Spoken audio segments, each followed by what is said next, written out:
Welcome everyone. So Sunay and I have a different format today. I was thinking we send each other a lot of links, Sunay and I, throughout the week and constantly, really. So I had the idea of kind of compiling those links as we send them back and forth, and just kind of riffing on some of those topics, almost as in a grab bag episode. So, what do you think today? Want to jump in and go through these? Yeah, let's do it. I mean, I get giddy every time I get one of these messages and get my brain flowing and thinking about this stuff. And then we narrow it down to one episode. So, bonus for everyone here. We're going to try to cover 4 topics.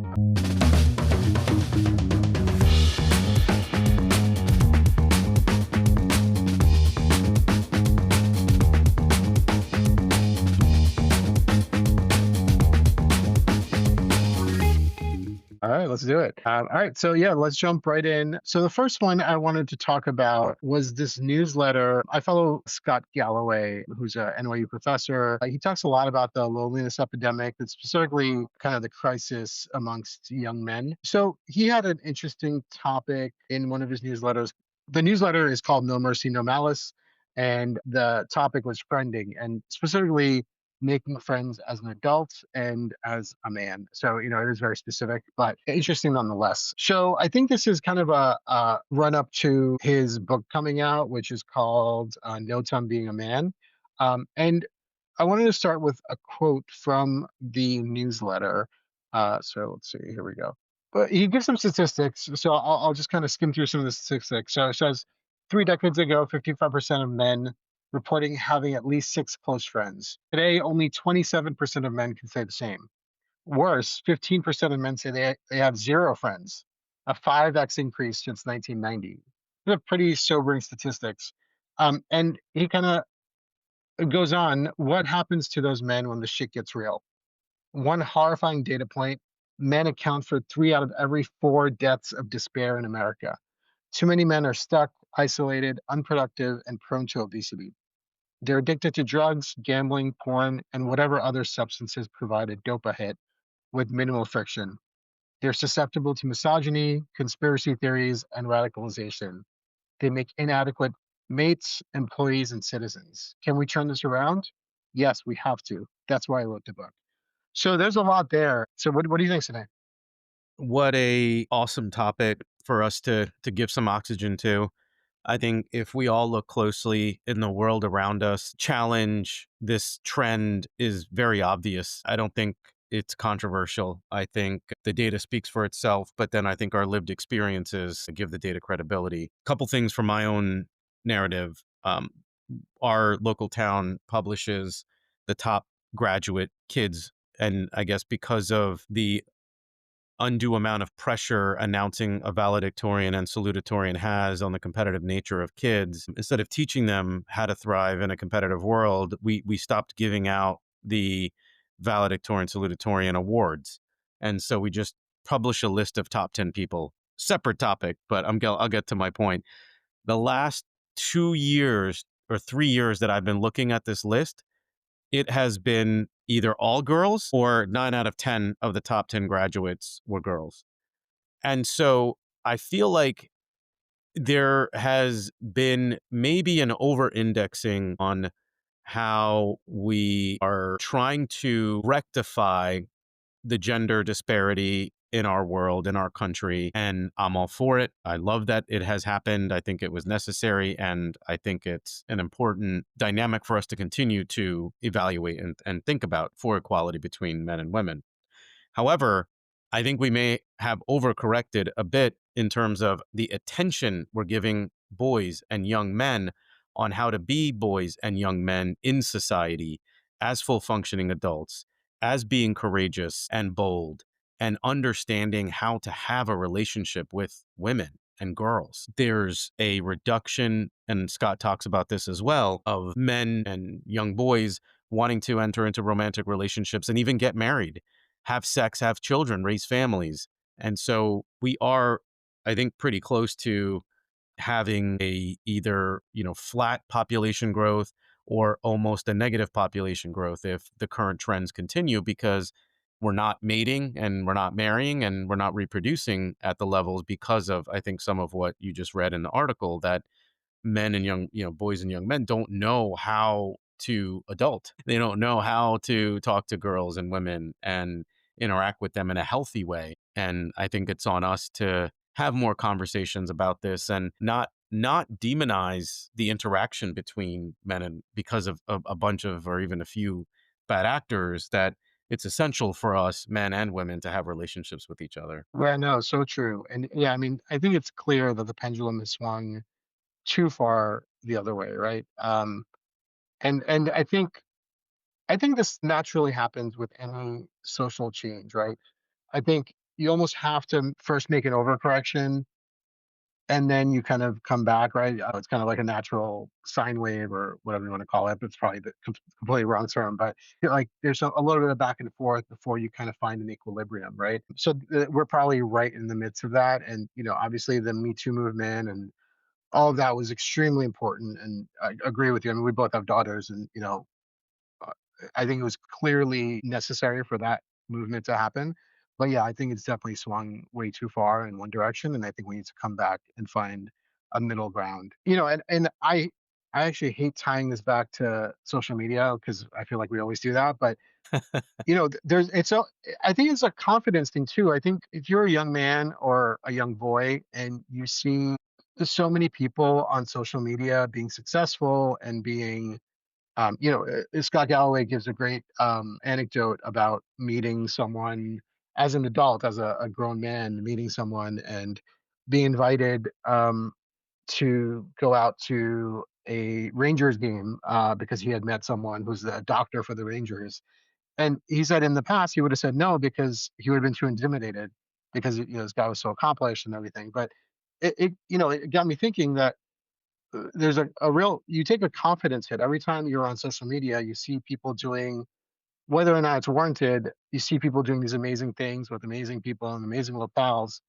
And if you're not doing that on a regular basis, really no one is. But you kind of you fall into that comparison syndrome, and I think your confidence takes a hit. So it's really hard to make friends, especially as an adult. I mean, I think Sunay, you kind of agree. As you get older, it does become harder to make friends as an adult. But I think it's kind of because of social media a little bit. It's gotten harder for younger people too to have the confidence to go out and make friends and put themselves out there. Yeah, the framing is so different of what they consider acceptable, what is, considered normal behavior, and how they understand to carry, or how they even determine the way in which to carry themselves based off of exposure to how others around them are carrying themselves. And you used to have bias based off of your town, your neighborhood, your state, the region that you grew up in, your access to urban environments, and the number of people that you would interact with and the diversity of them would usually impact what your belief system was and what your skills were in all different aspects of life, including socializing, academic, handiness, fixing things like crafts, all of that, right? And when now all of that is so easy to trick yourself into believing that you're gaining these skills because you're watching a YouTube video or you're watching some influencer create content to, tease an ad or whatever, right? Like tease some product that you feel like you should go out and buy. The effort involved in making you get that, I guess, knowledge of how to interpret your action to take, the scale and size is it's incomprehensible to us who having grown up without it, because it's filtered down to what the majority have already determined as interesting. Like the work is done for us. And that whole exercise of self discovery, of seeing what you like, seeing what you don't like, and iterating it with other humans is gone, because now you interact with the other humans in your life, even the ones that you physically see in school and sports, is done digitally. So I almost feel like we as parents growing up in, I don't know, Shaq, call it an analog generation, aren't really like in tune with the way in which our kids are growing up in this new digital generation. And I agree with a lot of Scott's premises, and our biases are of course baked, I think, in good science, that these are fundamental truths. It's like I don't need data to tell me if I eat chocolate cake breakfast, lunch, and dinner, I'm going to die. Like, I don't need data to tell me that being digitally engaged to the level that our kids are is unhealthy for them. I find that intuitive. And so the question then becomes, what do we do about it? And how do we continue to instill values that we believe in, that we grew up with, into our children so that they're not just looking for the next dopamine hit, that they're thinking a little bit further down the road about their mental health, their social health, their physical health, and not just looking for the next dopa hit. Sorry, that was a long Yeah. one. No, no, all good, man. No, it's great. It's such a rich topic, right? And I think we could definitely do a full episode on that one, and probably will in the future. But yeah, I think that was a good one. Thanks, Scott Galloway, for that. And yeah, I definitely want to pick up his book when it comes out. But really interesting topic. So yeah, let's move on to the next one. Uh, we were talking about this earlier, but there's this place called the Alpha School in Austin, Texas, and it's a private school. And their big pitch is they have 2-hour days where the students are guided by AI teachers. So, well, the full day is a little bit longer than that. Obviously, they're essentially compressing down their traditional school day down into 2 hours, the traditional curriculum down into 2 hours a day, using AI to accelerate the learning, and then using the remaining time to teach the students other life skills. So that's really interesting. What was your initial impression on that? Initial impression was definitely intrigue and interest. I think the macro premise of teaching skills beyond just what the academic rigor has been stipulating under the Industrial Revolution was always intriguing. And then having a person that immersed his kids into the charter school and him documenting his experience was also very fascinating and interesting to read. But I feel like these types of exercises are just like they're happening too slow. Like, we need so many more experiments and we need data to come quickly because, like, anyway, I was excited that this is happening, but I think that it is just happening too slow, and innovation is moving faster. But I give these guys a lot of credit. I think it's super exciting, and I believe this is the right path to reforming our education system. Yeah, I mean, it's a super interesting concept, right? There is one thing I worry about. Well, let me read the quote from the parent who had put their kids in the school and their kind of initial impression of it. So he says, since they started in October, my children have been marching through and mastering material roughly 3 times faster than their age-matched peers and their own speed prior to the program. I am not convinced that an alpha-like program will work for every child, but I expect for roughly 30 to 70% of children, it could radically change how fast they learn and dramatically change their lives and potential. So I have mixed feelings. So yeah, I agree. I think AI can be an extremely powerful tool, especially for education, if kind of deployed in the correct way, right? With guardrails and, making sure that any AI tool that we put in the classroom is thoroughly tested and, make sure there's no hallucinations and all that that all goes without saying, because I think that's a non-negotiable in my book. But I do worry that if you do condense all that material down to 2 hours, we talked about this today where, um, like, when you read a book, you layer on thoughts and you layer on ideas in a structured way that gives your brain time to process these things, right? And make connections with other ideas and other things in your head. And I worry if I don't think you get the same. There's all these like book condensation services, right? Where it'll give you a condensed version of a book and give you like the main ideas. I don't think you get the same out of that. Yeah, you could, you get, let's say, um, you have like a self-help book that has a certain kind of thought process and how you can improve your life, whatever that is, right? So, yeah, you could get a book condensing service to go through that, give you the main ideas, and you could read those bullet points. But I guarantee you're not going to get and you're not going to get the same out of it that someone who read the book will have, right? So I worry that condensing down material wouldn't be the same as learning it in a kind of more structured way. But it's hard to say without knowing exactly how they're condensing down that material into 2 hours. I'll push back a little on your comment, Chirag, because I feel like you're maybe you and I like think of it a little different. Like Hmm. I don't think this should be about condensing school curriculum that has been taught and then, trying to squeeze it in 2 hours. I feel like it is if I was building it, it would be more about learning how to use the new tools and technologies that you have available to fundamentally change how we even educate kids and what we educate them about. Like, is it still necessary for us to learn and memorize dates of what happened in history, or is it more important for us to learn about, well, World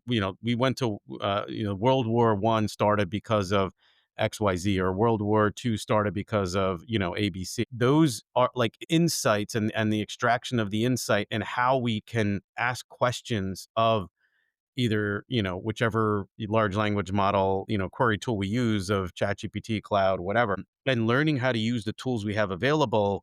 Like that's what I believe these schools need to be focused on, and doing pilot programs to see whether, we just fundamentally shift how we create functioning citizens for the jobs of tomorrow, because it's not going to be about knowing your history. No, for sure. Like, how will it impact your communication skills, how your live presentation skills, like all of that is just I don't think it'll be recognizable in 10 years from now. I don't like I think 10 years from now that and I'll go on a really quick tangent because school just started for my kids, and the this school year many of the teachers have eliminated digital homework, that kids have to literally handwrite, get their notebooks out, because they don't want the kids using AI. Like, they literally want kids handwriting stuff in high school. I have the 11th and 10th grade boys and a 5th grade girl, right? So that's it. Like, I think that there's something about the live presentation that is going to become the be all end all of somebody's ability. And I think that we have to find a way to still be able to communicate information with intelligence and confidence, but be able to expedite the way in which we educate kids in a completely different paradigm from the Industrial Revolution. Yeah, no, I get you. I think maybe my brain was more stuck on how do we teach them the same curriculum but in a shorter time frame. But yeah, no, I get it. We want to. I agree. What we want to move away from the what and the how and get to the why, right? And I think I would completely agree with that. Let's get to the why something happened in history rather than memorizing the exact date that happened and testing them on it. Yeah, totally on board with that. Cool. Good Yeah, one. how do your kids feel about that change, by the way?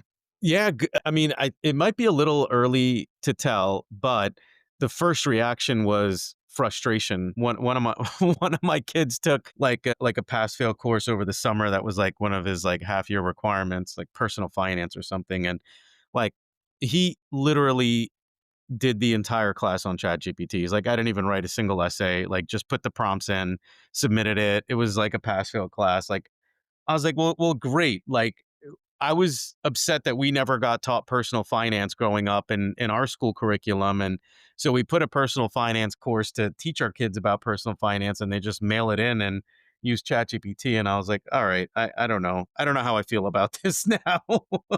I don't know if you can learn how to, I mean, will they even need to balance their checkbook? I mean, there's mint.com and whatever else, like their bank's probably going to do it for it. No, I don't even, I mean, I don't balance a checkbook. So, I mean, does he really need to know no. that? I don't know. Right. No, that's true. And going back to that life skills, yeah, I think the idea behind the alpha school was also that, if you're condensing down, or not condensing, but like if you're using AI assistants to teach in 2 hours, then you can use the additional whatever it is, 4 hours for life skills like presentation skills and other things. So yeah, I think that's the idea behind it. So yeah, I think if you do free up that time and you can teach them other skills, like maybe financial literacy and presentation skills and doing projects that you would do in the real world too, rather than rote memorization and some of these other things that are still, holdover from these antiquated education systems. And I think that that's a good thing. But yeah, I think you're right. Like, I think let's test it. Why not? Like, what do we have to lose? Let's test it and see what works, and use those things. I feel like education will get even democratized in a very different way. And I'll make my hypothesis on my personal experiences with what's happening within local towns and communities that I see of as adults are, I see interacting a little bit more, trying to be more social, placing a higher value on socializing. I feel like, especially like this, that was really interesting about this alpha school was it mimics more of like how corporate life, how work life works in that, if you're lucky in a given day, you may get 2 hours to actually do your own real work. And most of the time that's outside of the time that you're in meetings. And so Yeah. if you are actually training the workforce of the future and your employees are going to be knowledge workers, then it's not necessarily about what they know, but it's about how do they execute and can they solve problems. And the best way to get problems solved in a large matrix conglomerate bureaucratic organization is knowing how to navigate social structures. And if you're in this alpha school and if 6 hours of your day are navigating social structures, 2 hours aren't getting content and getting enrichment of knowledge, then that is probably the right mix of how you get shit done in a large bureaucratic organization. Because it really, I mean, I see it every day. It doesn't really matter what the hell you know. Like your knowledge of the subject, your experience in a given domain, it doesn't really matter. It's more about can you build the right relationships? Can you play the game to align the right individuals that you need to make a decision, get a decision made, and then move on to the next issue that you need to solve. Like those skills aren't gained by sitting 6 hours in a classroom. Just not. We were so disconnected. So anyway, optimism for all of us out there looking for some optimism in our education system. Like encourage more pilots, more programs, more iterations. Like Austin's a great town, great for them for iterating their education system. Like go into your local school board and talk to them about this and see if you can get local communities to maybe not adopt a whole, alpha school program, but maybe parts of it. Maybe you pick a small, like we did a whole movement for STEM, right? Like most public schools in New Jersey had some STEM program. Like, let's do AI immersion and AI based learning and do some pilots in a responsible way that progress our education system. It'll reinvigorate teachers, it'll reinvigorate children. Like, it'll give us some hope that we're trying something new. So, anyway, that's my call to action. Yeah, no, great. Like, I mean, let's experiment more. Why not? All Definitely. right. All right, so let's move on to our next topic, which is a Substack post from Kyla Scanlon. So I think she posted this after she was on The Daily Show a while back in July. And the title is Zero Sum Thinking in the Labor Market. And it's a really interesting blog post. You can check it out at kyla.substack.com. We want to start with this one snippet here, which is she says, in this management phase, we've watched student loans turn universities into profit centers. We've seen healthcare become a financialized industry. We've witnessed housing become an asset class for investors rather than, homes for people to live in. Everything feels like it's being optimized for someone else's profit rather than expanded for everyone's benefit. And so young people and everyone else living through this moment have been taught to think in zero sum redistribution rather than positive sum creation. So, wow, I mean, that's super powerful, right? And, you know, I think it makes me immediately think of Bernie Sanders for some reason, because I think while I love Bernie, I think that there can be some like zero sum thinking there, right? Where you think of kind of redistribution rather than growing the pie, right? Like you don't think about making the pie bigger, you think about redistributing what's in the current pie or what you think is limited to the current pie. So I think that's a super powerful snippet right there. What do you think? That this whole article gave so much to think about. I think zero sum thinking and this sort of let's hoard what we have is such a awful like mentality, mindset, and cultural phenomena. And there's so many reasons that we're in this situation. And I'll go on a whole tangent that I'll reserve for another episode, and that'll be about just like refocusing on the middle class. But I think one of the core symptom or like core contributors to this mindset is of this scarcity mindset is fear, number one. And I think fear coupled with a lack of hope and upward mobility or vertical mobility, which was the promise of America for forever. And if we don't have that belief that macro economy is going to continue to grow, and we believe that there is no way in which I myself through my own efforts can be given my share of compensation for the hard work that I'm doing, then you're just start getting down this, like, really, then you get into zero sum thinking. Well, forget it, this is all I'm going to have, like, I better make the most of this, and like I better hold on to mine because someone else is going to come for it, and like, oh, let me go buy a gun and like protect my property and protect my yard, and if anybody tries to tread on me, like, I'll blow their heads out. Like, it is such a toxic mindset that when I read this article, like, I remember even when you sent it to me, I was like, oh my God, this is like, it resonated so much to capture the zeitgeist of our country, I think. So, okay, went on that little tangent. So what, right? Like, so what with all this, like, zero sum thinking, and like what you were saying, are people thinking of this as like a redistribution of chips? And I think when systems fail, that is the knee jerk reaction of like how to fix a broken system, is that, well, everybody just put their chips back on the table, and then we'll figure out a way to equally divide it. Like, to your exact point, like, it just, that'll like never ever work. I mean, just put yourself in that situation, anybody that's listening to this, and say, hey, I know you've got a nice job, but like the company that you work for is like really immoral and unethical, and if you really believe in being a good person and a moral person, you should quit your job. Are you willing to do that? Like, who's going to raise their hand and say, I'm going to quit my job for the greater good?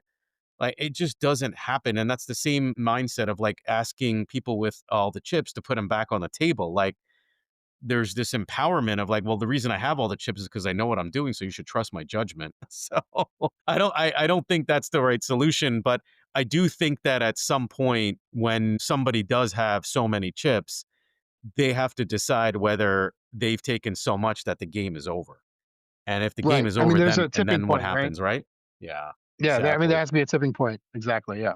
Um, yeah. I And I mean, think we're there. I mean, at least in certain sectors and certain industries, I think we're there. yeah, no doubt. We're talking about trillionaires, right? Like the idea that, we're like entertaining this and like not like objecting to this concept of one human being having that kind of money, and like having at least a open, honest conversation about, well, maybe that's not a good thing. Maybe that's a bug in our system that we should try to fix. So anyway, that's another. I mean, the cool thing about these quick hitters is like I think we can go deep on any one of them, but this one really hits home for trying to get everybody to think, how can we continue to grow the pie and make it better for everyone? And the rallying cry for me is create systems and incentives that strengthen our middle class. That has always worked. That has led to economic prosperity in any country that we view as being prosperous and being a model for what we would like to live under, has always had the strongest middle class. It'll always be the case. I think that is not a controversial issue. So that to me is the Yeah. answer to No, this. totally. Yeah, definitely. I mean, a lot of great snippets from that article. I mean, she touches on a lot, right? Because it really it touches so many aspects of society, right? Like college and the economy, and yeah, I mean, it just across the board, right? And I think she has a really great call to action on redefining prosperity at the end of the article. So check that out for sure. All right, that was another great one. So let's see, we have one more, I think. Yeah, okay, this is a good one. The reverse Flynn effect. Are we getting dumber? So this is from uh, Cal Newport, another kind of thought leader that I really love. So he talks about. I mean, he's had a few books out. He's a professor at Georgetown, I want to say, but he's had a few books about digital minimalism and deep work, and a lot of the stuff that we also talk about. But I want to start with this quote. So there's something called the Flynn effect, which was a steady increase of IQ scores, I believe, starting right after World War II up until present day. And then what they've discovered recently is that there's been a decline in IQ scores for the first time since World War II. So now they're calling it the reverse Flynn effect. So let's start with this quote here from the article. This is from his newsletter, by the way, which is called, actually, I don't know what it's called, but it was from Cal Newport. I'm sure you can find it if you look him up. But so the quote is: print requires us to make a logical case for a subject. A really significant feature of books is that if you make a case in print, you have to make it logically add up. You can't just assert things in the way you can on TikTok or on YouTube. Print privileges a whole way of thinking and a whole way of processing the world that is logical, that is more rational, that is more dense information, that is more intellectually challenging. If you lose these things in our culture, which I think we really are in the process of losing them, it's not surprising that people are getting stupider and that we seem to find that IQ is declining. So I kind of jumped the gun a little bit when we were talking about the Alpha School, talking about books, but that's pretty powerful, and I think a pretty powerful argument, right?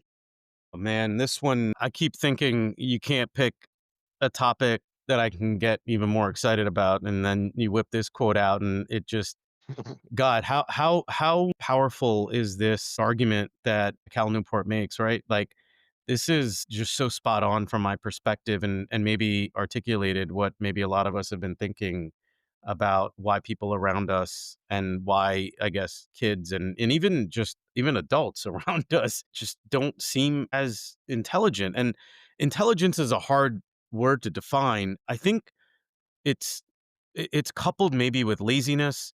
It's coupled maybe with the theme of the podcast of questioning everything, because like intelligence is in nuance. Intelligence is in the ability to identify patterns and be have the insight of what you think the next move is going to be or the next action is going to be, and then using that information to iterate and continue to learn so that as you see a pattern repeat itself, you know how to handle it in a way that benefits society, hopefully, and not just selfishly you as the individual. And if you're not building that muscle, if you're not seeing how you make a credible argument on complex topics and complex nuance points, then we are not going to progress as a society. We just won't. Innovation will slow down, scientific discovery will slow down, cures to complex diseases and cancers and mental health will continue to slow down because science has solved for a lot of this in how research papers are published, because you have others not sitting on a stage debating shit. Literally, you have to read the articles, you have to get published in journals, you have to make arguments in written form, because that is the only way for any human, don't care how smart you are, to be able to keep track of the complexities of the decisions you're making to arrive at your final conclusion. It's hard. Like it's like trying to play a game of chess with 85 moves and ask somebody to remember the 13th move that you made. It's impossible. It has to be written down.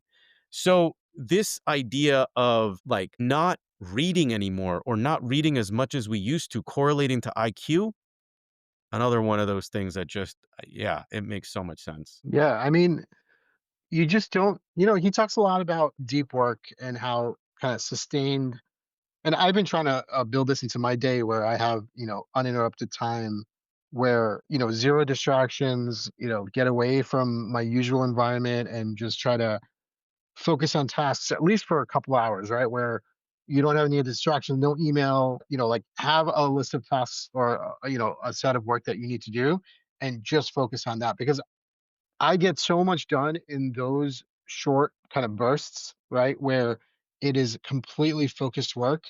And I think you lose a lot when you don't have, when there's constant distractions, things popping up on your phone, on your screen, email notifications, text notifications. Like every time there's context switching, right? And you pay a price on that. I think the general kind of number I've seen is like something like you lose 20% of time or your attention. I can't remember what the number is, but yeah, you pay a price mentally for every time you context switch. So yeah, I mean, I think there's something to be said for kind of this deep focused effort and being able to make an argument and have it like I'm all for open debate, and like we obviously have a podcast.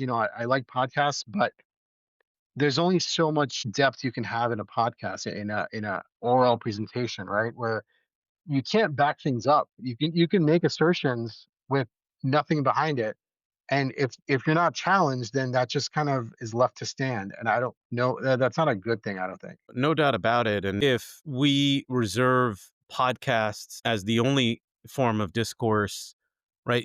Like it almost it'll water down advancement as well. Like to your point, but if we couple, I mean, I think what we've done throughout our podcast of, we find things that we read that are interesting that then inform what we talk about. Like that makes for more interesting content because there's already denseness in the thoughts and the ideas that others have that are a lot smarter than us have been thinking about for a long time, and they share it in their written form, and then we extract that and have a conversation about it. Like imagine if we didn't have those quotes and these people putting these ideas out there to articulate what we feel.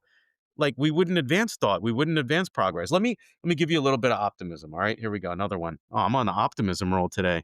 So There you go. early days of school again, but like amazing what a year difference will make. Our public schools have had a policy of empowering teachers to take the kids' cell phones away in the classroom. And it's been very lax since COVID. At least that's like since my kids have had their phones, they have had free reign to use their phones in the vast majority of their classes. I believe that the public tolerance for letting your kids use their cell phones in school is also now reduced. Like there is a greater push, I think, from parents that they should not be using their phones in schools and playing games while a teacher's trying to give a lesson. That we can debate about the quality of the education that we get, no doubt, as we've done, but just giving the kids the access to phones during the school day for them to goof off because the content that they're getting in school is not interesting just seems like such a recipe, like it's just such a disastrous recipe. And this year I think both my kids in high school, they said almost all of the teachers are making them keep their cell phones away.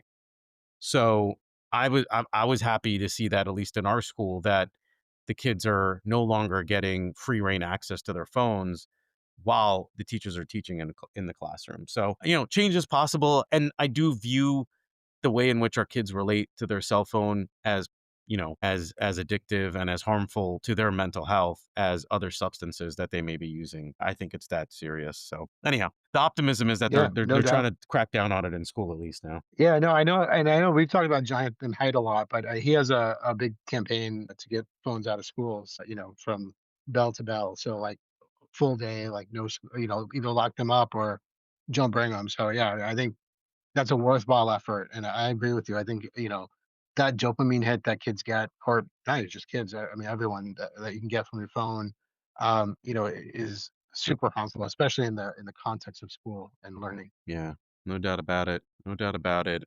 Change is possible, and just think about how controversial that is and how long it took us to come to this realization. And going back to the earlier point of how you make complex points, have interesting discourse and have debates, even like the ones that we have on the pod, and hopefully that all of you have with your social circles, that if you didn't have experts that became experts because they dug into the nuance of beliefs, that they actually have a credible opinion because they've put the time in to say, hey, you know what? Using your cell phone the amount we do, probably not good for our health and not good for society. So I think that's so important. And I think we'll continue to get some more common sense infused into our decision making with the focus on just speaking more, communicating more, and reading and writing more to each other and yourself. So anyway, that was awesome, All man. right, I That think was so much fun. that Four was great. topics, my Yeah, it head's was spinning good. a little bit, but that was fun. That was a good. I think we should do this more often. I think it's a good kind of way to touch on a few different things. But yeah, I think that was really good. So yeah, let us know if you have any feedback on this format. But yeah, I think we'll try to continue it. Yeah, and if you have ideas of topics that you see or articles that you see that you think would be interesting to cover on the pod, or authors, or even podcasts that you listen to with ideas that you think are worth digging into, send them our way and love to expand the tent of folks that we study and find interesting and talk about on the pod. So thanks a lot. Good discourse. We'll wrap it up here. I think that's the pod. That's the pod. See you next time.